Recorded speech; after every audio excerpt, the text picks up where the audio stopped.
Ishi is slightly different from what they are. We talk Ishi, names are not normal.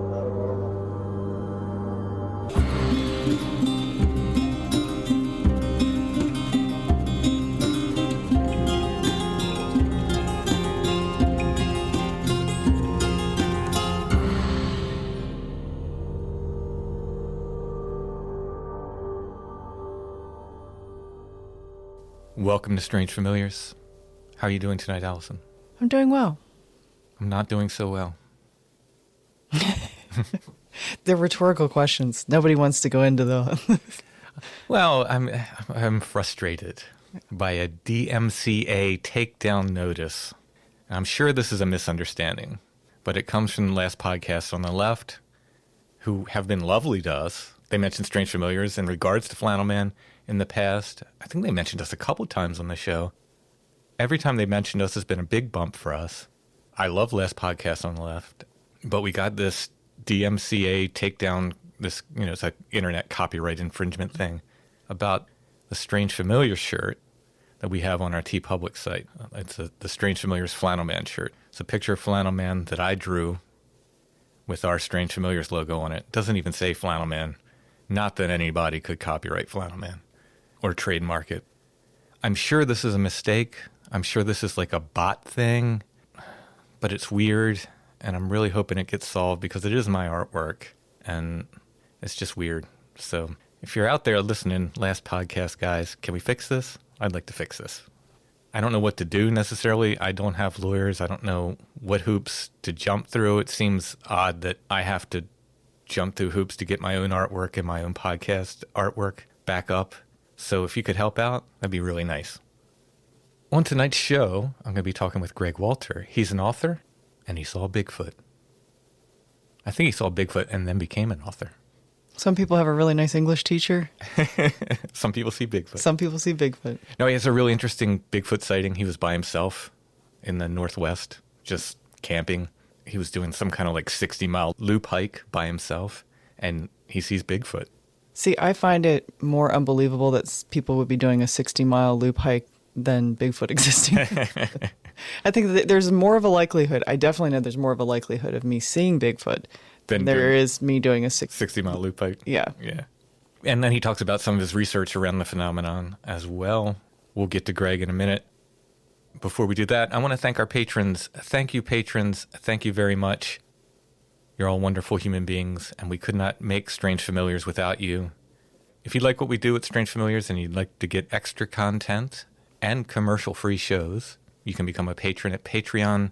It's patreon.com/strangefamiliars. All right, without further ado, let's get to my talk with Greg.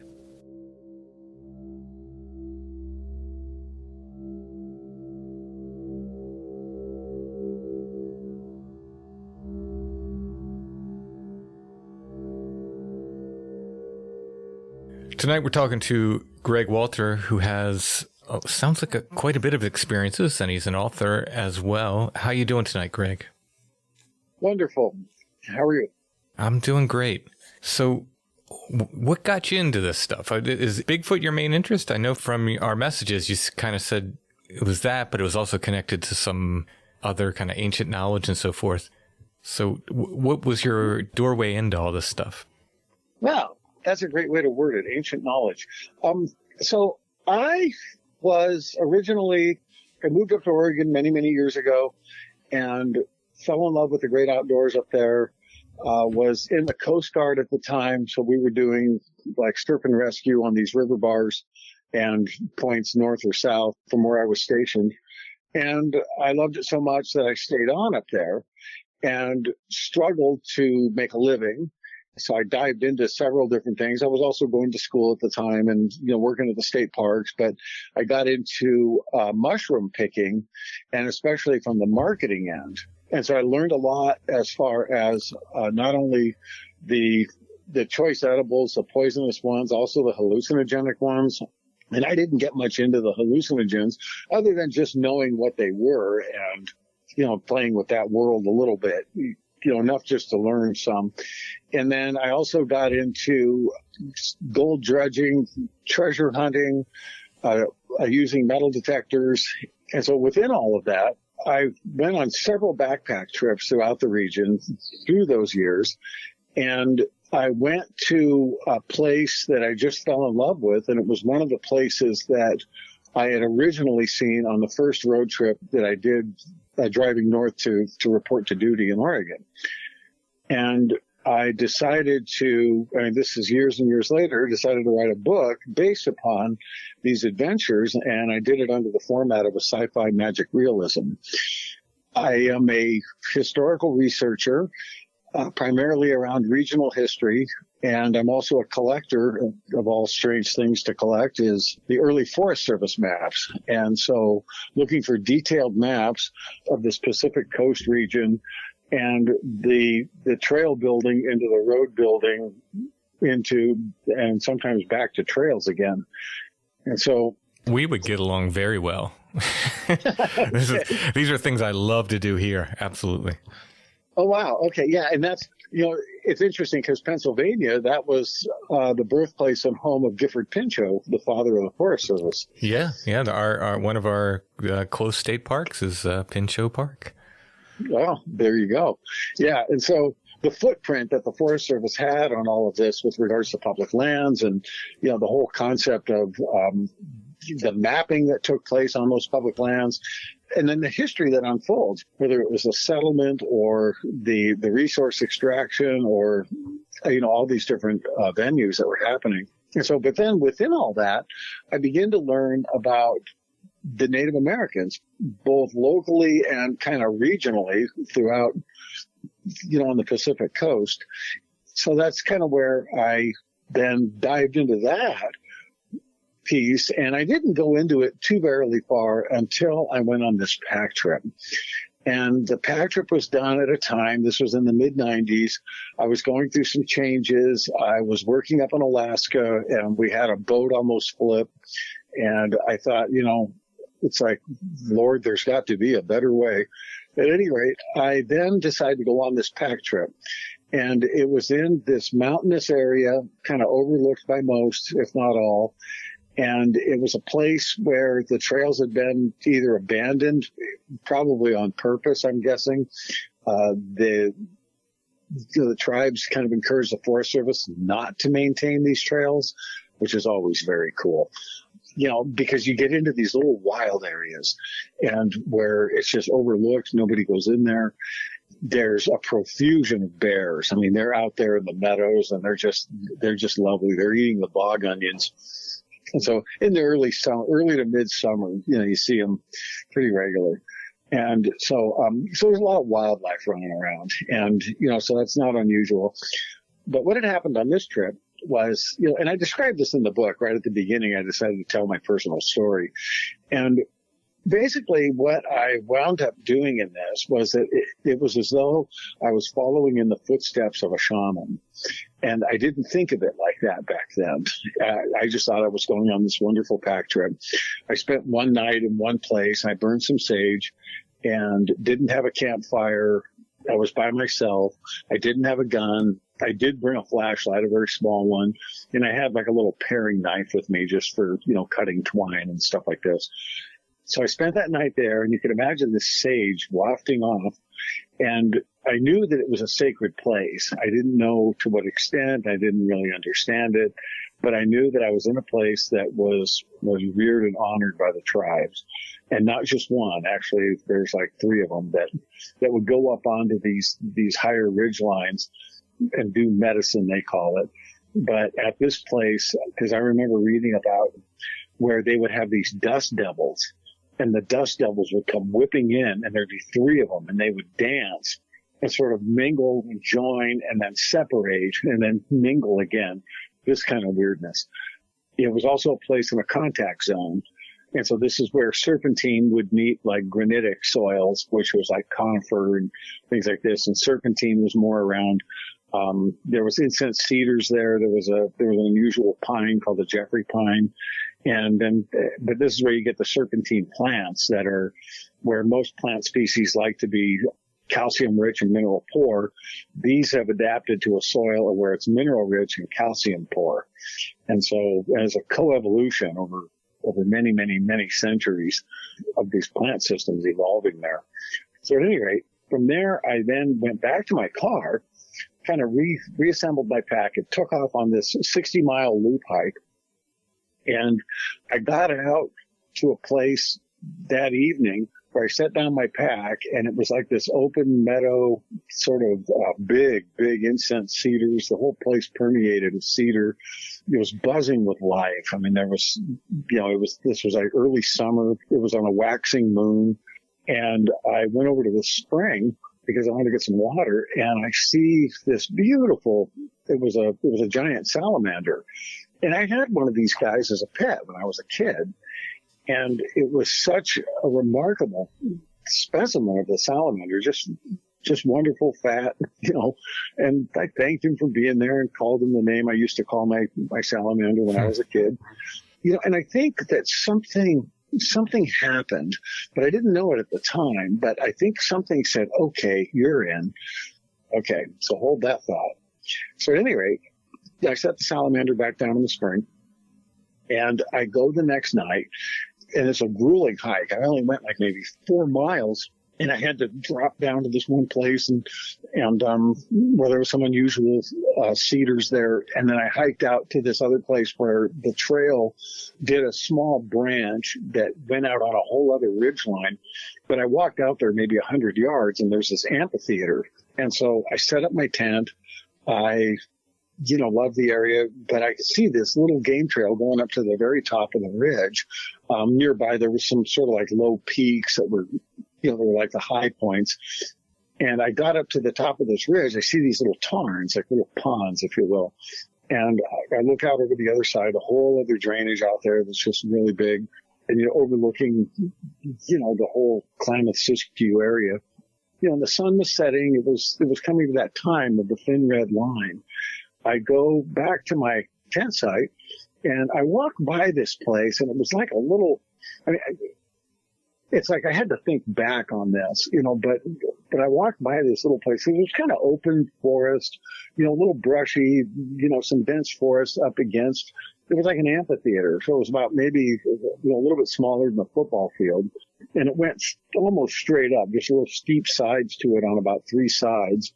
And then where I was camping, there was like some ponds there with these Darlingtonia plants that are endemic to the serpentine environment. Once again, showing that I was on a contact zone again. And in this case, the other contact was dacite. Dacite is it's a type of metavolcanic, and it gets into, where this is it's like an old volcano, if you will, or, parts thereof. And so at any rate, I set up my tent, and I'm about to throw water over my head. I warm it up on my stove. And I go over to the place where there's a flat rock. I look down, and there's a footprint.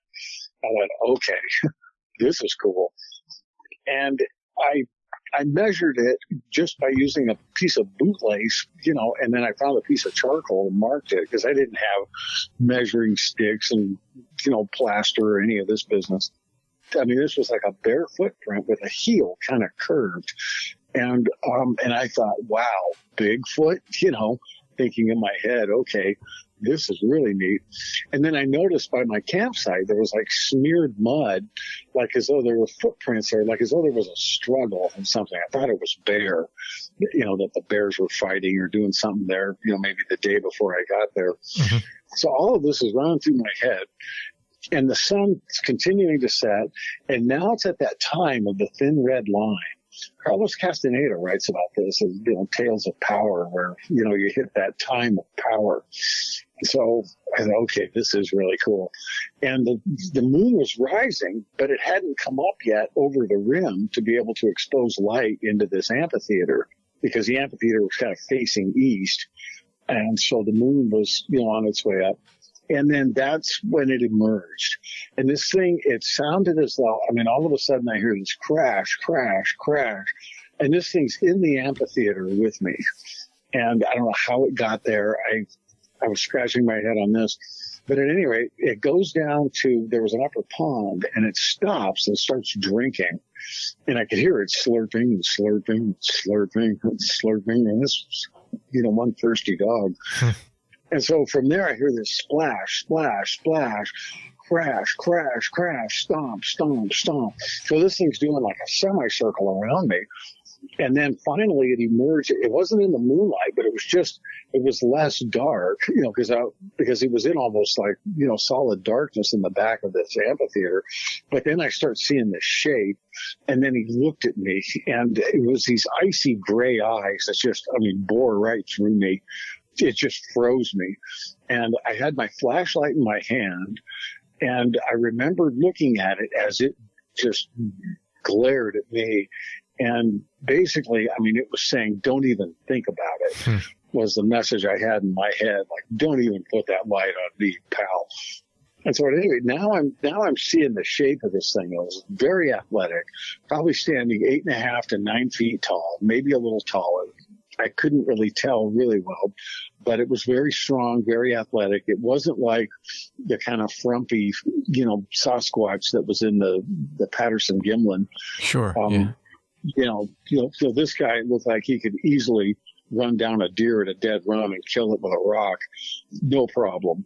And so at any rate, it does this semicircle, and then it just kind of descends down, would cross the trail that I walked in on, and continue down into this rather large canyon that was to the west of me.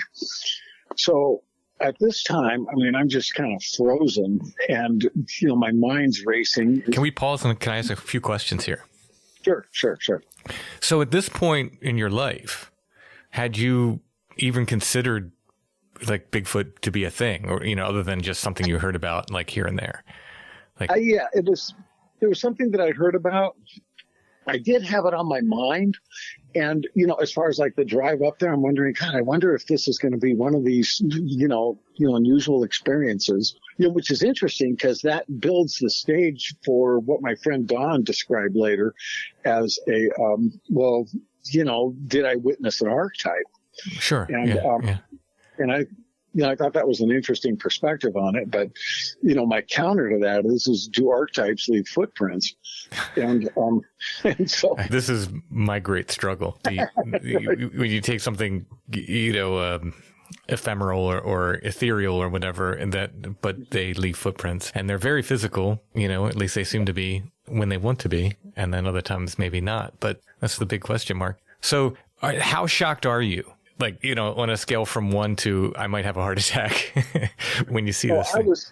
If I had to put it at 1 to 10, I was probably about 9.5. Wow. Blown away, yeah. At that moment. And then, that led me to, naturally I'm up for the next 3 hours. Sure. You're watching the moon rise up, and the moon, oh my God, when that thing came up, it was like a street light.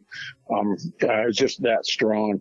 And it was right on a full moon. And it was interesting too, because that month was actually a blue moon. And so where there's 2 moons in 1 month. Mm-hmm. So then from there, the next day, I would eventually go to sleep. He didn't return. I didn't get any rocks thrown at my tent or sticks thrown at me or, clunked over the head or anything.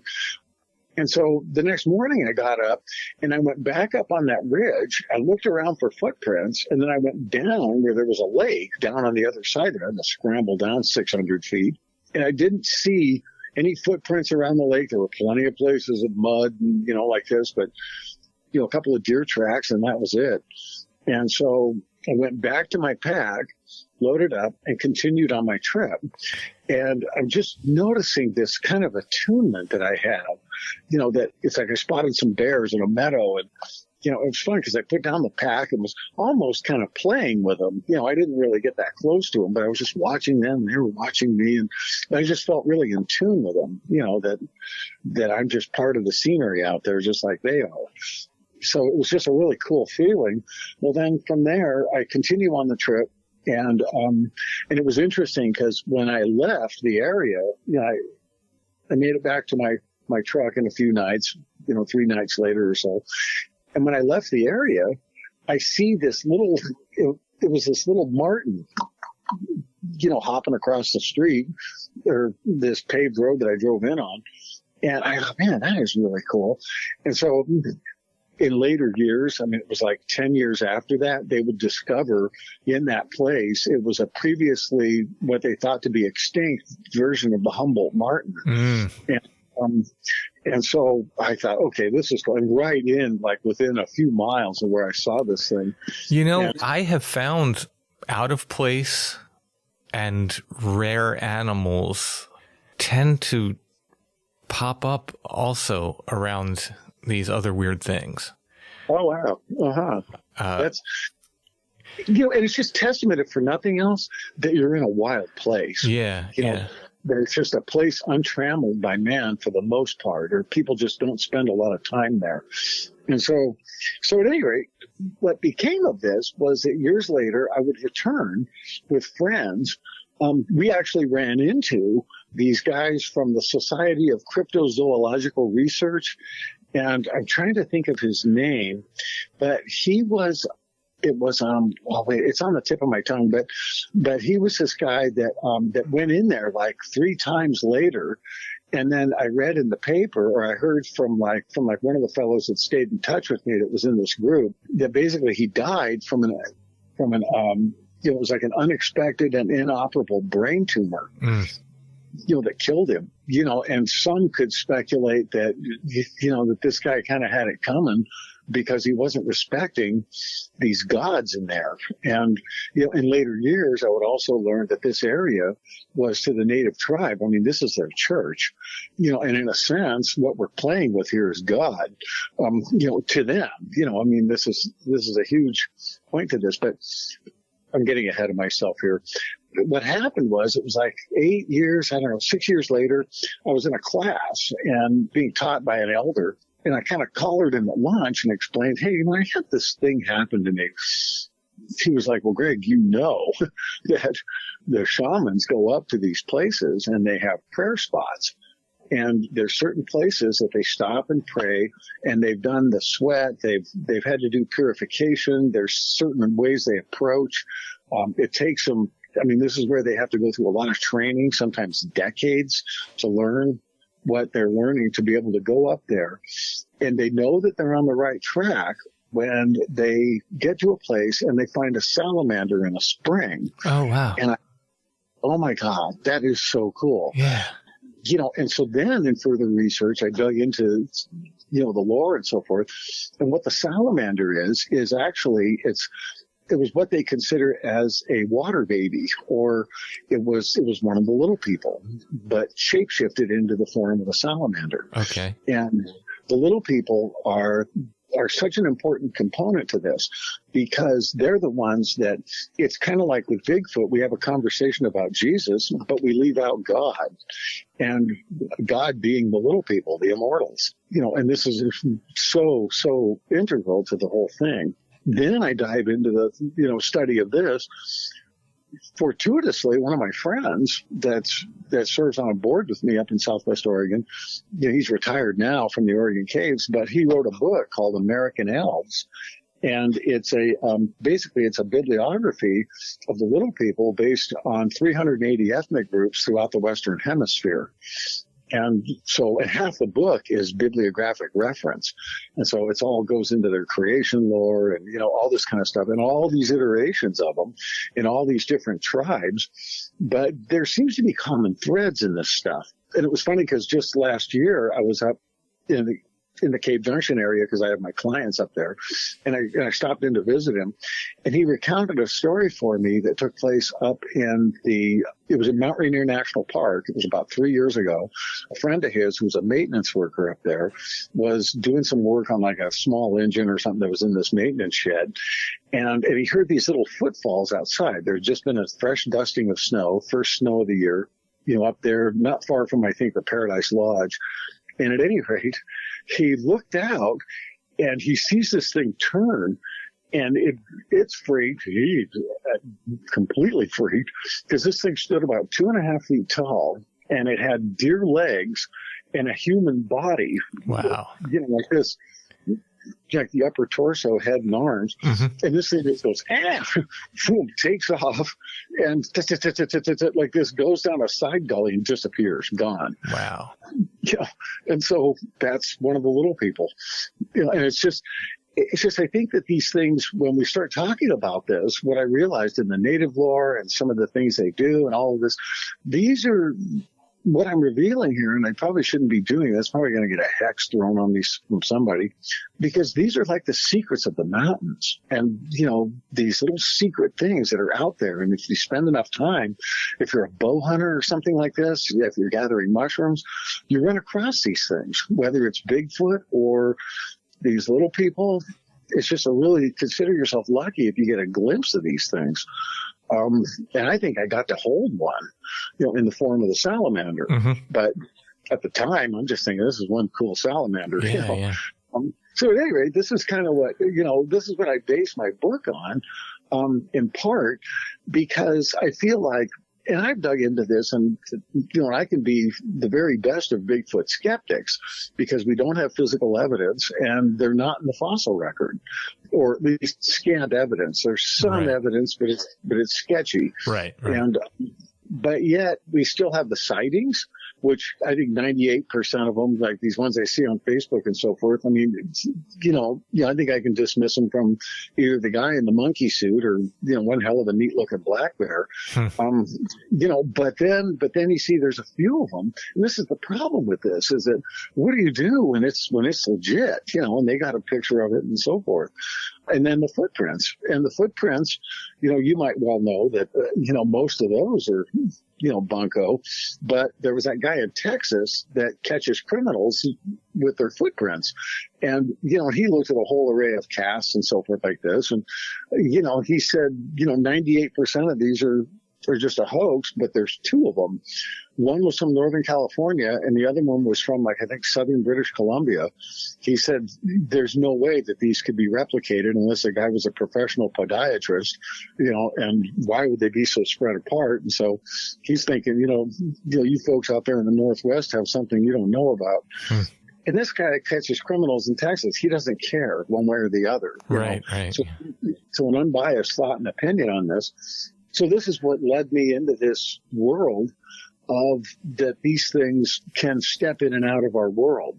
That's kind of where several things back that up. I mean, like one just recently, right in the news, two events in one day that happened back in early July. One was dealing with the Hadron Collider and this amazing piece of machinery there in Switzerland that basically they discovered. It was a discovery of two new particles, and leading us sort of one step closer to learning more about dimensional theory.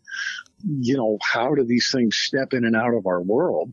And Brian Greene actually does a talk about it, but it's done at a microscopic level. How does something that large pull this off? So there's that. And then the other one was the whole thing with the James Webb Telescope. And some of the images, like just last week, they released some more. We're not far from discovering basically a habitable planet out there. Mm-hmm. And it's like one step closer. So I thought that was, okay, this is cool. Within our lifetimes, we're going to, I think we're going to learn more of this. And then with the book, there's several woo moments in there, but basically I just made it follow a theme of story with a protagonist, an antagonist, have a romance, all these elements. But within that, I also tell many aspects of the little people drawn from several of these, around the world.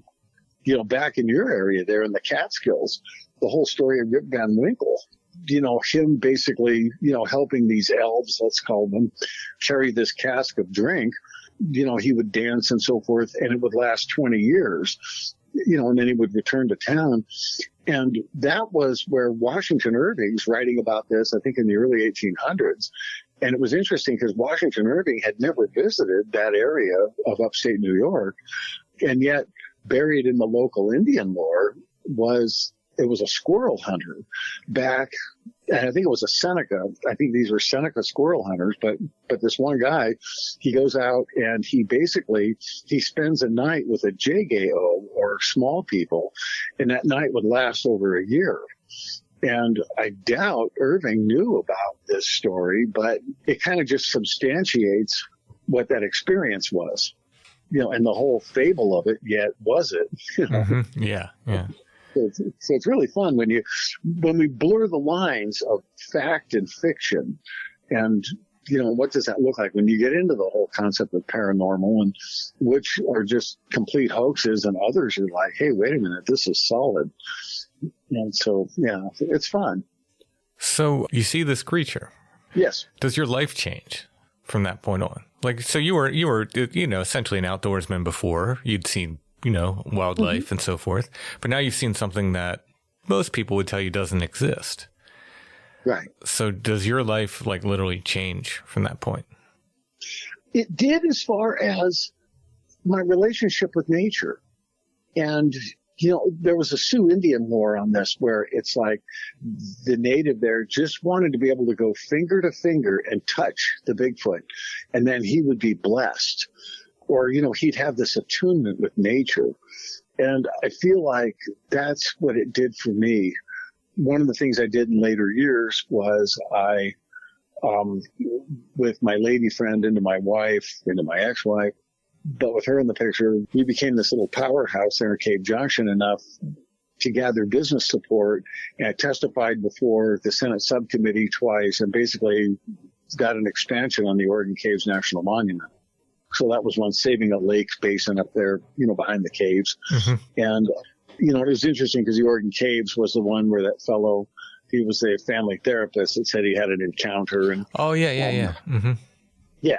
And so there is some kind of loose connectors there, whether or not he actually saw the thing, or I think he testified definitely did, but it's funny because the family never saw anything, and, but he comes out with a couple of books and, like this. I think as an obsessed person that I am, especially with collecting something like Forest Service maps, well, I got into gathering the native lore. And, there are different dances, photographs, original pictures, things written, maps that show the trails, the tribal routes and stuff like this, really digging into it and going to like the big institutions like the Bancroft Library, the Smithsonian, the National Archives, and pulling up, information, sketches, stories, diaries, all this kind of early material that, they're like puzzle pieces. And one by one, you're putting the pieces together.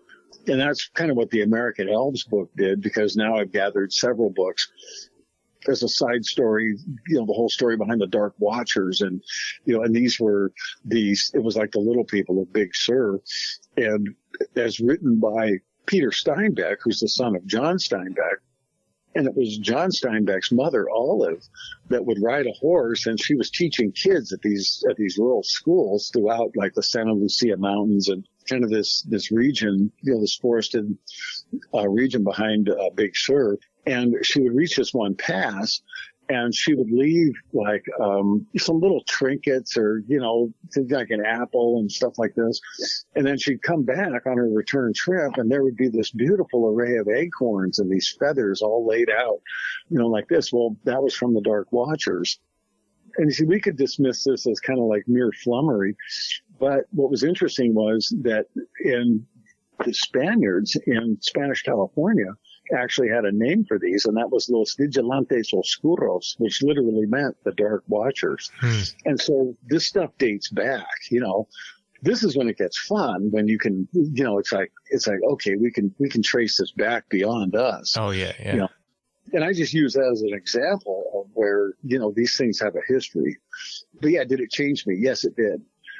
In mostly good ways. I mean, I'm still pretty obsessive compulsive, and, I have a collection of Forest Service maps that number into the thousands. Oh, wow. God knows what I'm going to do with these things. But it's fun, and it's something that it makes me very knowledgeable about the area up there that I've spent. I mean, like around the Oregon Caves, I probably hiked up behind there around 300, 400 times. I mean, going up there sometimes almost daily, but this spread out over the course of about 20 years. And so, yeah, so it was quite an experience.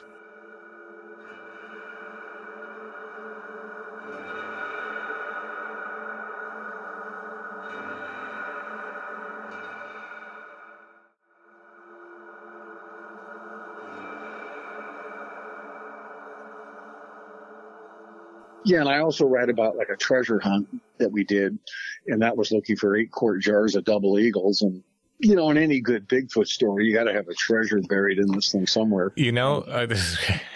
So I when I'm called out to a Bigfoot sighting, I do a lot of that locally. One of the questions I ask people is, besides all the normal stuff, at the end of this thing, I would say, okay, where's the buried treasure around here? And I tell you, it doesn't always take the form of, a treasure chest, but sometimes it takes the form of like, well, there was a silver mine. There's a lost silver mine. No one knows where it is, but it's, supposed to be, somewhere in these woods, or, there's something valuable in the ground, right? It may not be, like I said, it might not be gold or silver, but there's so often the story of something valuable in the ground. So when you say like a treasure store, it's like, well, yeah, sure. Absolutely. Yeah. I mean, there's actually, within one story of native lore, was that if you're a brave warrior and you can go up to one of these things and wrestle him to the ground, pin him down, that basically that Bigfoot would then bestow upon you great wealth. Wow. Mainly like in the form of like dentalia shells, or something like this that, was recognized wealth by the tribes. Wow. And it was kind of fun. Yeah. Yeah, I couldn't imagine wrestling the thing I saw. No way. Yeah, most times, most of the stories I've heard where people touch them, those are the ones that don't seem to turn out super well. Right. But the thing that I learned in this was that also for the shaman that approaches these things, or, they're often referred to as doctors, that what they do is when they approach and it's that time of the night and they know this thing's right there, that they sing a song of introduction. And I had one tribal elder sing me that song one time, or at least part of it, and I couldn't remember it, but I thought, okay, this is really cool. Yeah. And then from there, they sing a song seeking knowledge. And so the thing that the Sasquatch, or, this entity can do for them is it can portend the future. And it's mainly around food security. Like, you're not going to have any salmon running next year. So plan ahead, or there's going to be a blight on the acorns, and so find another food source, or plan for these little calamities that could cause starvation within the tribe. Yeah. And that also holds kind of spiritual power for the shaman to the tribe, because he's trained enough to be able to go up there and do this and bring back knowledge. And so, yeah, it's a neat connector. Yeah, and like there was just recently an example in the news where they had a fire up there, and the fire covered 50,000 plus acres. And basically then, and the firefighters are trying to put lines around it and everything. Well, then the storm comes in, dumps like about 2 or 3 inches of rain, and that rain would then, wash all the ash and everything into the creek, into the river. And so now you've got all this phosphorus, going into an oxygen-rich river that then displaces the oxygen and kills the fish. And that's the sort of thing that the Sasquatch would actually portend for them, and say, hey, look, you're about to have a calamity happen on your river here. And so plan accordingly. It's as though they bring knowledge. That's why they're called the teachers, or they're, that's also how they're referred to as in certain tribes. This is just something that, because I find like in a lot of these Bigfoot stories and movies and everything like this, they have him as this antagonistic, figure, and even, like even the natives use him for that purpose. And there's several examples of that, when in reality, to think of him as more of a spiritual, a little more benevolent, something to definitely respect, but bringing to help, humanity in certain ways. Yeah. I think there may be a measure of, you get what you bring, right. If you bring a bunch of fear and aggression into the woods, you may get some of that back. Yeah, that's right. It's funny. I teach people about, because I have down here this, so I set up a water station for these rattlesnakes, which are another sacred animal to the Serrano Indians here, and I teach people that, they're very mellow and they're all about defense. And so, it's like, stop scaring the rattlesnakes, because people go, rattlesnake, and they're freaked out. Well, that's going to freak out the rattlesnake, or the coyote or whatever it is, because you're freaked out, and so they pick up on that vibe. So yeah, just like what you're saying. It's interesting how, like our ability to interact with nature and, what does it look like and how do we handle that? Yeah. I know from my own experience, I had basically, there's a Irish monk that I have on the show quite frequently, and talks about how, they handle things in their tradition, similar things, right? Spirit contact and so forth. He really calm me down, because we were going out to a lot of these places at night. I was on edge, and he basically said, essentially what I said, like, you're going to get some measure of what you bring to it when you go out there. And my approach ever since has been a lot calmer, and I've had a lot more positive experiences because of that. So interesting. Yeah, no, that makes sense. But now, so to you, did you ever have an experience with a cryptid of sorts? Yeah, I've had a lot of just weird things, and I can't tell you, what any of them were, but I've had some really extreme synchronicities. I saw something big once, but it was so quick. And honestly, my first impression was it was a moose because it was on 4 legs. We don't have moose here in Pennsylvania, so that's impossible. But it was moving awkwardly. It wasn't moving like a deer or anything. And followed it for about half a mile, and I found, stopped in my tracks because there was a deer skull at eye level in the middle of the trail, impaled on a branch with a dried flower placed in between its eyes, like where the third eye would be. And it wasn't there. This is private property. No one should be there. It wasn't there 2 weeks before. That's all I can say. Could a person have put it there? Yeah, absolutely. A person could have put it there. But that started a series of things where every Bigfoot call I went on, well, not every, I'd say about 80+%. A Bigfoot call I went on, every paranormal thing I did, I would find skulls and just placed just like they were laying there for me. Just every single one for about 2.5 years. Just this incredible amount of just skulls, one after another, perfectly clean, sun bleached, one after another. So, but that all started after that day. So, what was that? I can't tell you, and I won't say what it was. I don't know what it was, but it was big. It was bigger than anything that should be in the woods here. Right. Yeah. And that's, and sometimes, this is the thing that I find is that, that in studying the native lore, that what happens, one of the things that I remember reading is that with these little people or these immortals is that they're usually very sad. And one of the things that makes them sad is that they build a relationship with one of these shamans that might go 50, maybe 100 years at best. And then the shaman dies. And then they have to start all over again and again and again and again. Yeah. It kind of wears them down. And so they become sad because, it's like imagine having immortality, but then living with the fact that you're the last one standing from everybody that you've ever known. Right. Yeah. And that can be very burdensome. Sure. And, a curse in a way. Right. Yeah. And so it's but it is something that the thing I've learned is that to keep a wildly open mind about, these things because they come in so many different forms. Many are malevolent, some are benevolent. Mm-hmm. And that, and especially in places where at one time that shaman had a relationship with that cryptid or, the little people and like this. And sometimes that carries through the tribes, but other times the tribes get wiped out. And so then it's like these cryptids are still returning to nothing, because those native inhabitants are no longer there. And they don't build a relationship with, the average Euro-American camper, but still, at one time or another, they were there and their presence was very heavy, and then throw into that. Could you have a place that has a geologic makeup? And this is kind of what I extrapolate on in the book is that, to have some fun with the fact that, you could have this matrix that's deep in the ground on these contact zones that basically signals, it's like a homing beacon out into the stars that basically could bring these things in. And, just to play with that one for a bit. And, and in treasure hunting, there's these things called matrices and they're just a pain in the ass to deal with, but they're out there and they're naturally occurring. And it's not too uncommon to have these things on these contact zones.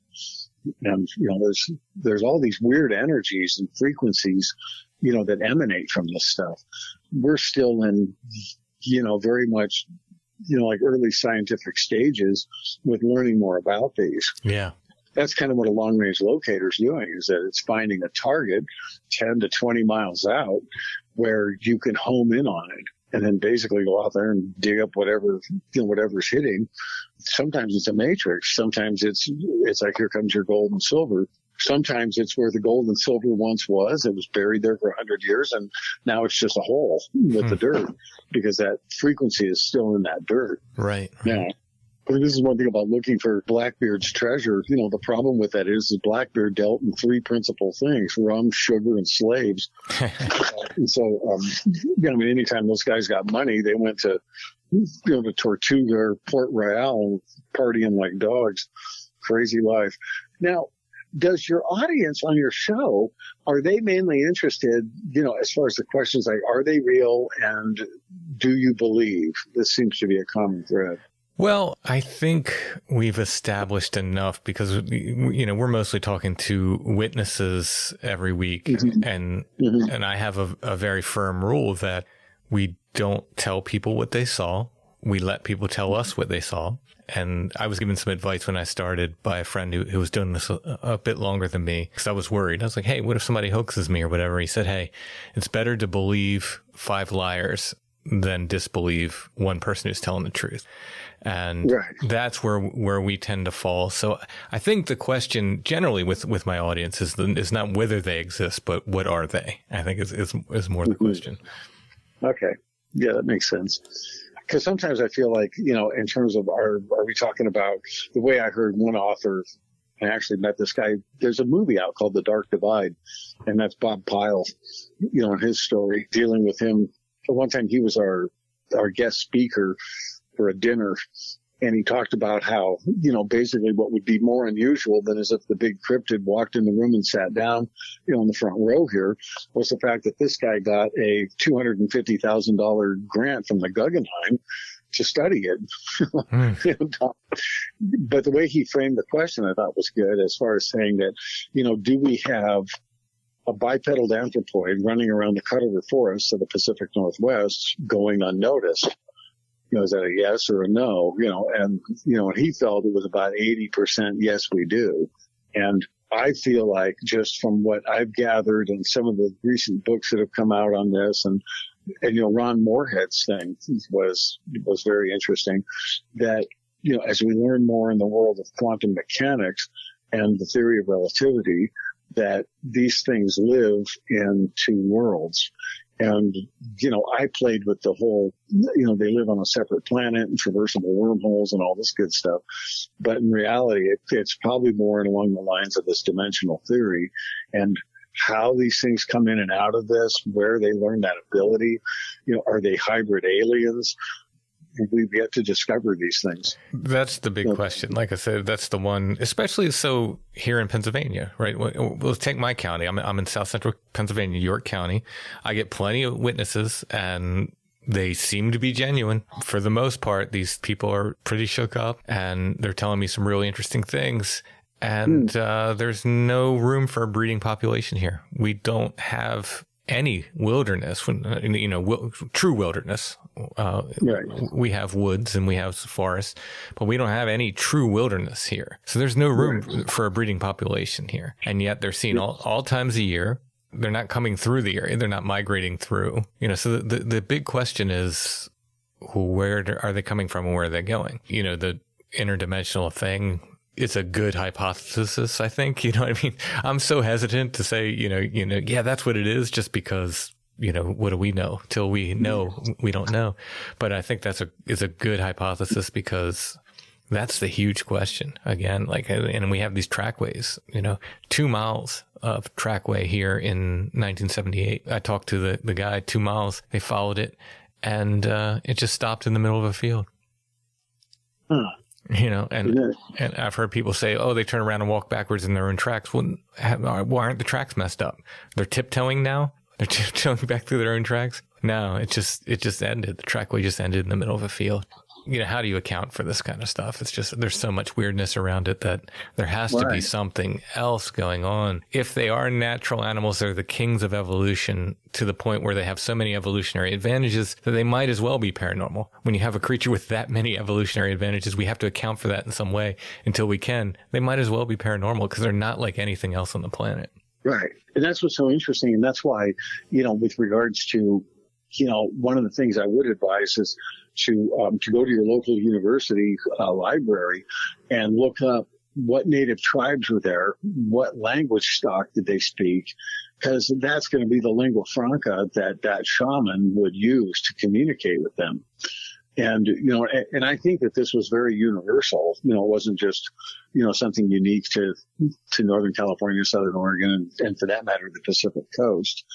And, and that's kind of where it just gives you more insight and, hopefully might even provide a puzzle piece, as to why they named a place out there called Spirit Mountain or, right.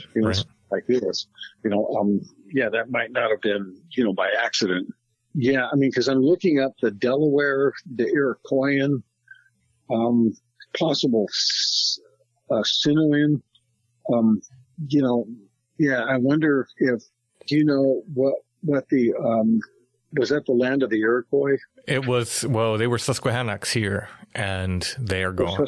They're long gone. Okay.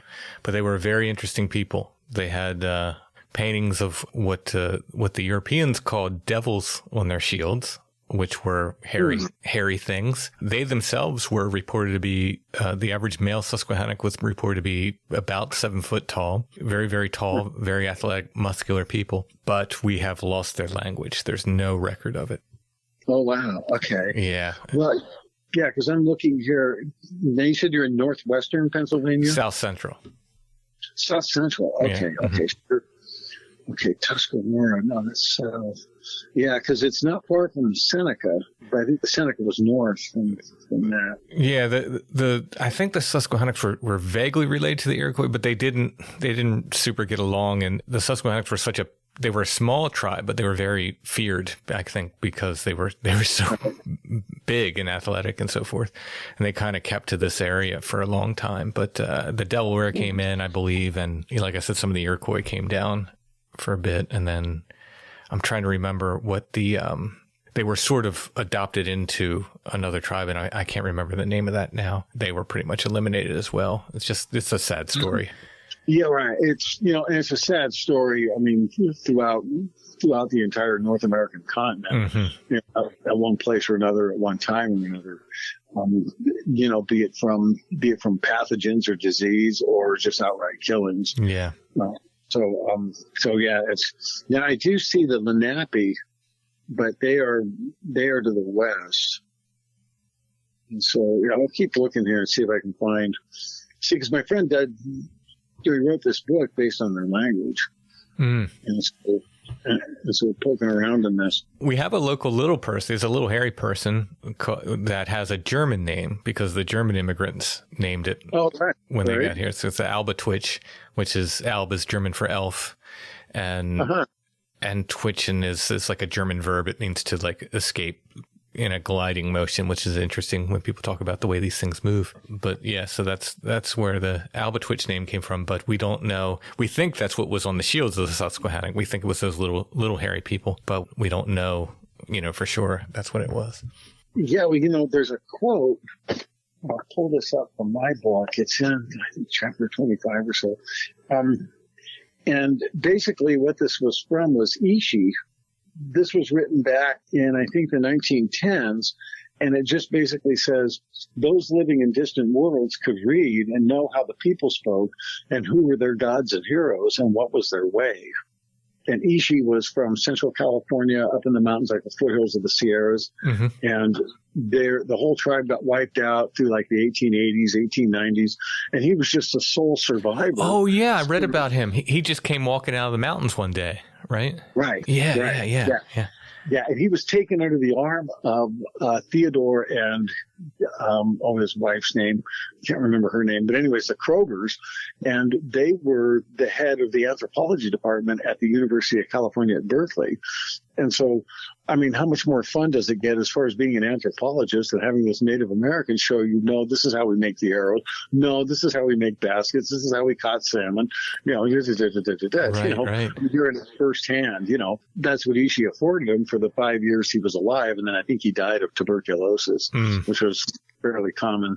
But yeah, it's just that really struck me as far as, you know, who were their gods and heroes and what was their ways. You know, and so this is where you dive into creation lore. And if you can find any of that, you know, if any of that written language or spoken language, I mean, that's one thing about the archive there at the University of California in Berkeley is that they have recordings, sound recordings dating all the way back to about the 1890s, various tribes throughout North America. It's fun because it teaches you the glottalals, the clicks and the, you know, all the different sound effects. And this is what, once again, the lingua franca of what would have been communicated to the Sasquatch and even the little people, you know, as far as whatever interaction might have been happening. Now, some of this I've heard is where they can speak telepathically. And, but of course, you know, once again, are they going to speak in that native lore or the native, you know, language? Because I don't think they know English. It's something that it takes a lot more knowledge. And this is why the training. There was a cool story. This is as a side note, but it was up there in the Squamish Nation. And this is just north of Vancouver, British Columbia. And what it was that, you know, this area is kind of like a water inlets, mountains, you know, all sort of coastal, you know, fairly low elevation.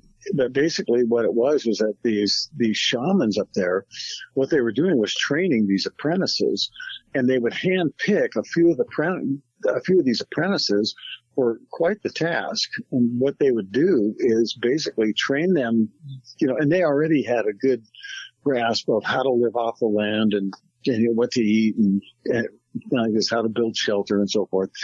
And they just released them into the wild, and they would go live out there for years. I mean, they would probably eventually, you know, die either starvation or, you know, whatever the situation was.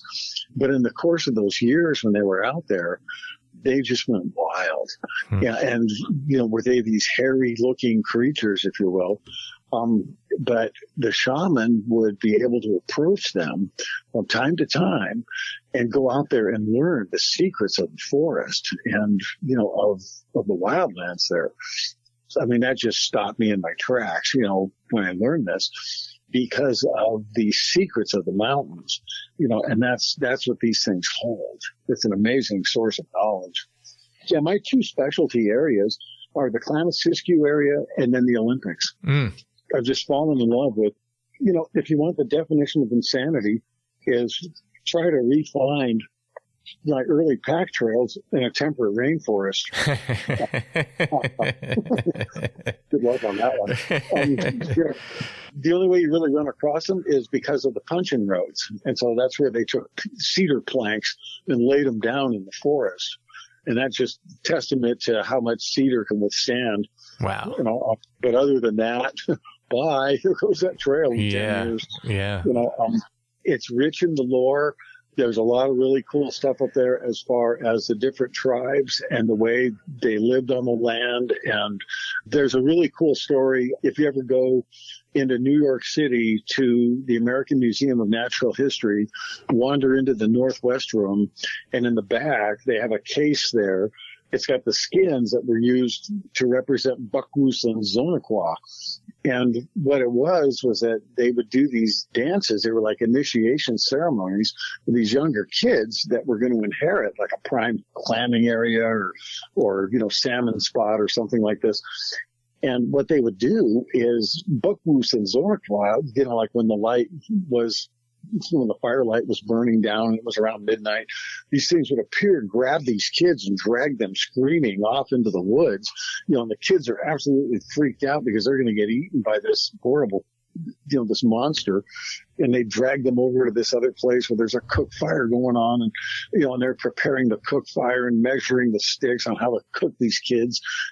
And basically the message to the kids, you know, like they'd allow them to escape somehow, and the kids would escape and get out of there, and they'd be chased for a while. And the thing there is that, they wanted to teach the kids that when you inherit this, you don't just go gamble it off in some stick game or, do something frivolous with this very valuable inheritance. That was the message. It was kind of like they were the boogeyman, they were the Freddy Krueger. Yeah. And the importance that played, in the lore and the culture. It was pretty good way to do it. But yeah, the algic of the East is another one I want to look up for your area. Another one that was interesting, and this is as a bit of a side note, but like the orang pandak, and I watched a couple of videos on this thing. And now that would be an example of where it is possible that we could have this thing still living out there in the forest, just highly elusive, because it's only 4 feet tall. And this is sort of like the other one was a Homo florentii, that were from, I think it was Indonesian Borneo.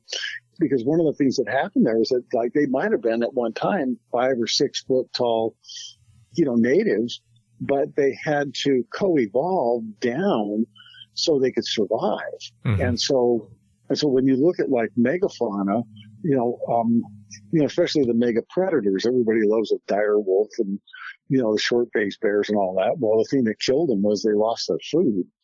And so they just couldn't co-evolve. And, bears may have even evolved down so that way they could adapt to the food supply that was available to them. Yeah, absolutely. But when you think about something like a pandak, that makes perfect sense because he's in this, double, possible triple canopy rainforest, tropical rainforest in a very remote region. And he's a pretty small guy to begin with. Mm-hmm. It's like, okay, the puzzle pieces fall into place here. But when you're looking at somewhere like the Pennsylvania woods and even the Pacific Northwest, I mean, I've heard stories that, they live in caves. It's like, are you familiar with a grotto? Grottos, these are these spelunking clubs. I mean, these guys, that's all they do is explore caves. Yeah. And, and so why aren't they running across? Well, there goes 3 Bigfoot we chased out of the cave. Wow, look at all these bones. It's something. Mm-hmm. Instead, we're not getting any of that. And like even in our, my favorite Oregon caves, they've found so far there was the bones of a grizzly bear. And then there was really cool. It was the bones of a jaguar that dated back, 14,000 years, into the late Pleistocene, but no short-faced bears, no, nothing too far out, and definitely no Bigfoot. Mm-hmm. And I think the natives knew about the caves, but they kind of stayed away from it. They were around it, but I don't think, there wasn't much evidence of mankind in the cave. And there's other caves around, in the region there in the greater Northern California, Southern Oregon, but no evidence of anything. Right. The only exception to that is the Lovelock Cave in Nevada. That one's a weird one, where you had the story of those red-haired giants that were like these cannibals, munching on the Indians. And they eventually, got burned up or, like this. And I guess they had those skulls on display for a time or, some of the skeletal parts. But then they ditched all that, and so is it somewhere buried in the Smithsonian? They have this really cool collection that nobody gets access to. So, yeah, it's just, once again, you get into the mystery part of this and, it turns into some interesting conjecture. Oh yeah. Well, Greg, what's the name of your book? The name of the book is Ridgewalkers in Two Worlds. Where can people find it? Both on Amazon and also they can, I'm willing to share my email, gwalter2017@gmail, if they wish to email me and I can send them a signed copy. I'm actually working right now, burning the midnight oil, cleaning up some of the edits. I'm just making it as a faster, better read. The goal in this was that I wanted to write it more aligned with what I would write as a screenplay to make it like a fast action movie. Mm-hmm. Something like, between Avatar and John Carter of Mars. Playing in that kind of world. Oh yeah. And so yeah, just just as a lot of fun. But yeah, I welcome all comments.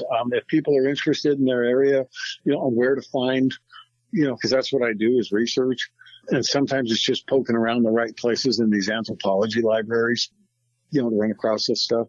Greg, thanks so much for sharing your stories. Thank you very much. Make it a great evening out there.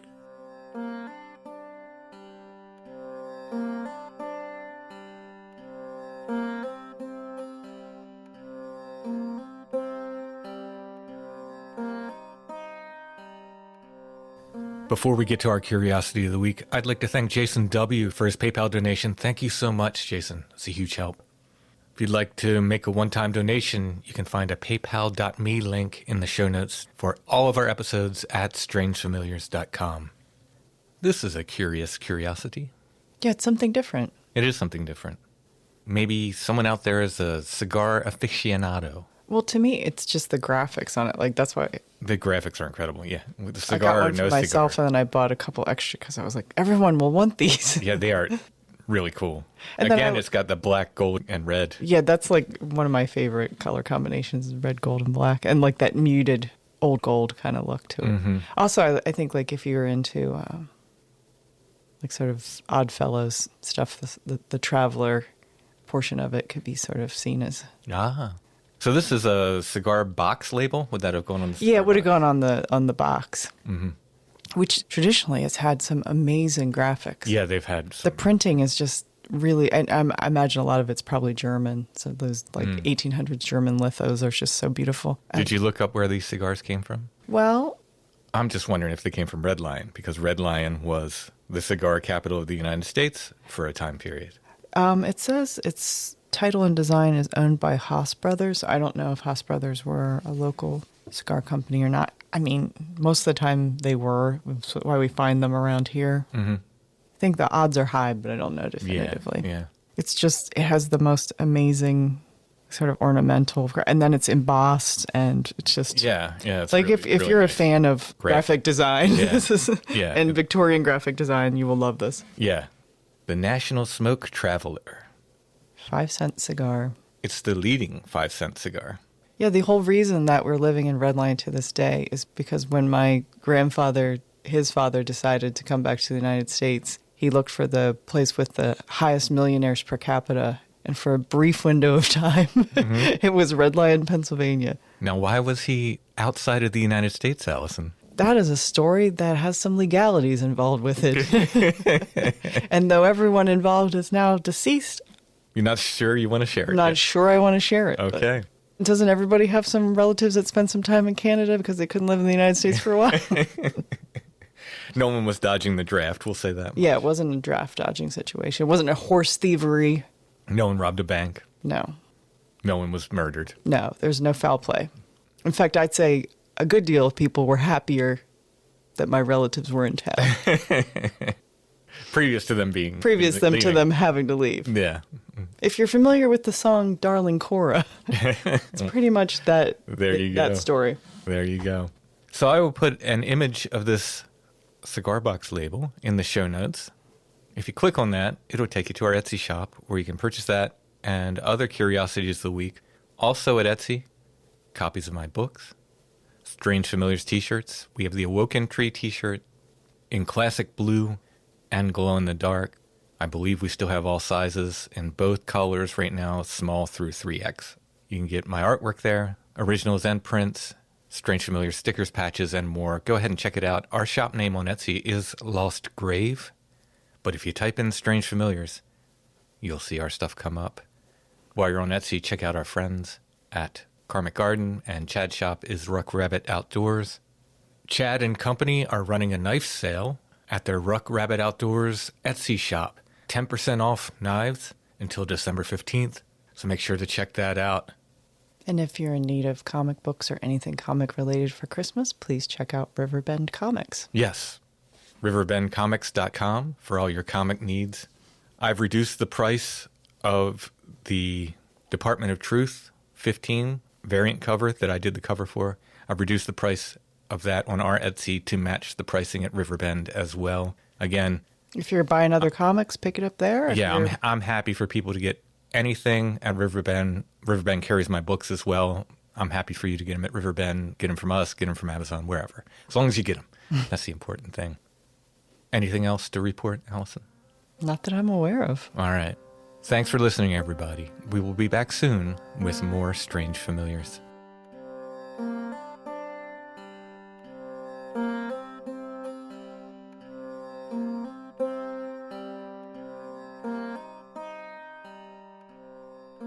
Strange Familiars is a production of Dark Holler Arts, music, books, art, podcasts, and more. Intro and background music is by Stone Breath. If you want to hear more or purchase music by Stone Breath, you can go to stonebreath.bandcamp.com. I believe this coming Friday is another Bandcamp Friday. That means artists get all the money. Bandcamp doesn't take a share. So it'd be a great time to check out some Stone Breath stuff and support us on Bandcamp. Strange Familiars is on Facebook, facebook.com/Strange Familiars. You can join the Strange Familiars gathering group there. We're on Instagram @Strange Familiars, one word, and you can find us on the web at strangefamiliars.com.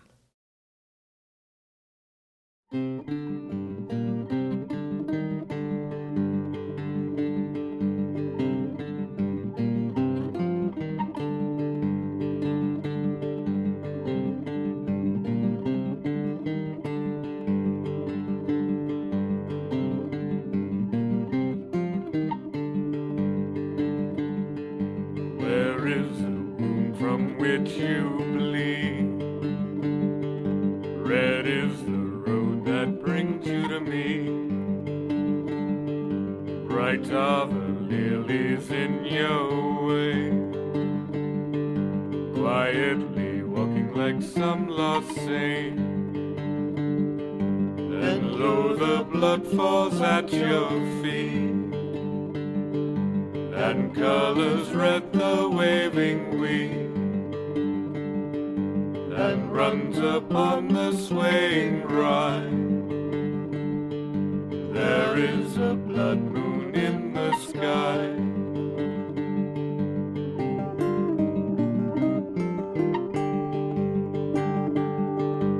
And now we walk by the red light, two wandering pilgrims in the night, two fisher kings without kingdom. The stars are only diadem, and lo, the blood falls at your feet, and colors red the waving wheat, and runs upon the swaying ride. There is a blood moon in the sky.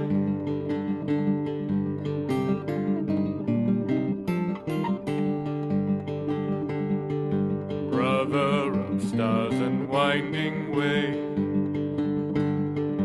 brother of song through night and day,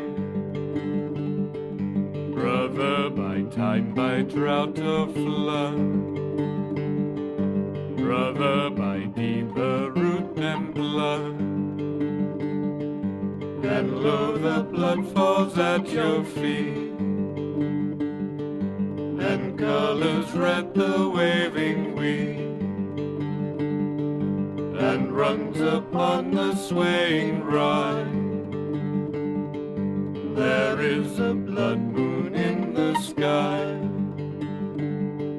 There is a blood moon in the sky. There is a blood moon in the sky.